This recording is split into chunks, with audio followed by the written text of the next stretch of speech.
Благодаря нацпроекту «Культура» в этом году в Ингушетии построят Дом культуры в сельском поселении Джайрах и модельную муниципальную библиотеку в сельском поселении Аршты. В двух учреждениях культуры – Центре театра, кино и креативных индустрий и Доме культуры сельского поселения Верхние Очулки будет произведен капитальный ремонт. Кроме того, для еще двух госучреждений – колледжа искусств и Музея изобразительных искусств – приобретут инструменты, оборудование, учебные материалы и необходимую технику. В мае региональное Министерство культуры планирует поощрить лучшие сельские учреждения культуры и отличившихся работников денежными премиями.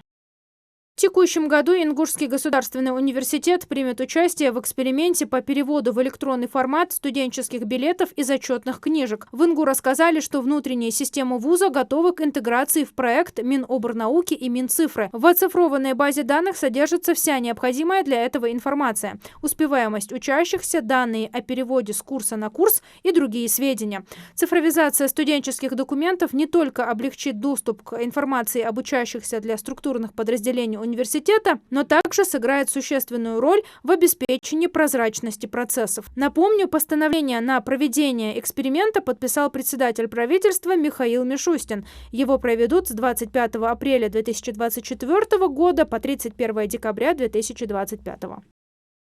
Правительство России продлило действие меры по выплатам многодетным семьям на погашение ипотеки. Семьи с 3 и более детьми могут получить 450 тысяч на погашение ипотеки. В прошлом году было предоставлено около 190 тысяч таких выплат. По поручению президента правительство продлило действие этой меры еще на 7 лет. Льготу смогут получить семьи, в которых третий и последующий ребенок родится до 31 декабря 2030 года. Это поможет родителям получить помощь государства для приобретения жилья. Всего на эти цели требуется более 600 миллиардов рублей дополнительно, в том числе около 50 миллиардов рублей в текущем году.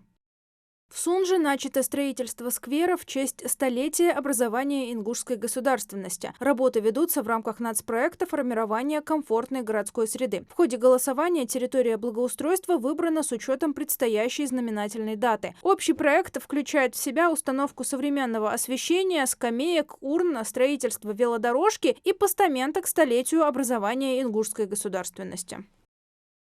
Работы по расчистке реки Сунжа от наносов и донных отложений, которые были запланированы на 2024 год, начались уже в марте. В прошлом году в Магасе начали восстанавливать почти обмелевший участок реки Сунжа протяженностью 4 километра 600 метров. Для выполнения этих работ было задействовано 12 единиц спецтехники. В настоящее время продолжается расчистка реки на участке протяженностью 3306 метров. Работы проводятся в рамках федерального проекта сохранения уникальных водных объектов национального проекта «Экология». Реализация мероприятия позволит предотвратить дальнейшую деградацию водного объекта.